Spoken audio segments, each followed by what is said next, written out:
Guten Morgen zusammen. Heute haben wir ein Daily Meeting. Dann ein Briefing. Nach dem Mittag ein Follow-up. Supply Chain Performance muss optimiert werden. Kannst du das auch auf Schweizerdeutsch sagen?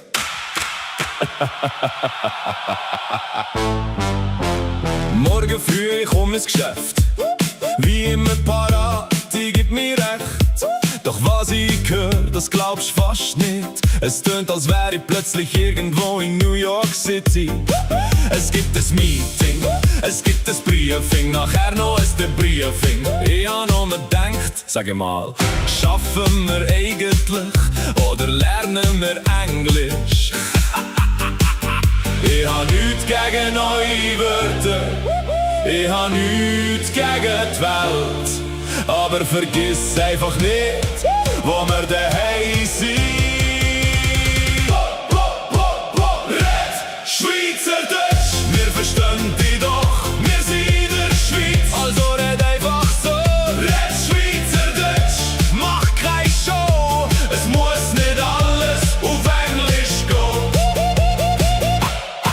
Ein Lager heisst plötzlich Supply Chain. Das 9 ist ein Coffee Break. Aus dem Chef wird das Management. Ich frage mich, was kommt als nächstes? Workflow Update, Performance Deadline. Ich warte nur noch drauf, bis Fondue Experience heisst. Modern sein? Natürlich! Aber vergiss nicht, wo deine Wurzeln sind.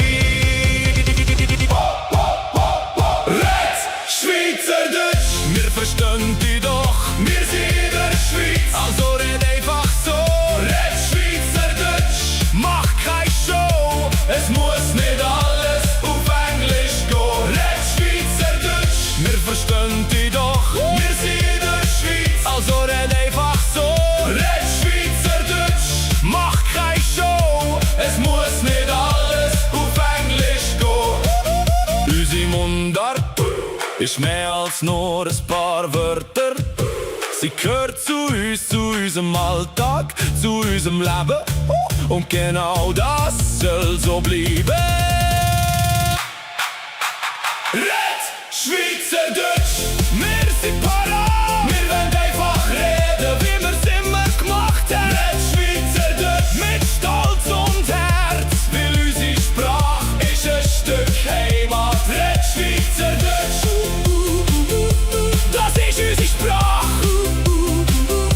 Das ist unsere Heimat.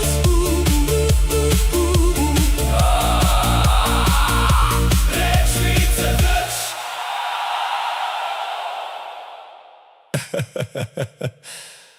Red Schweizerdeutsch, das ist unsere Sprache.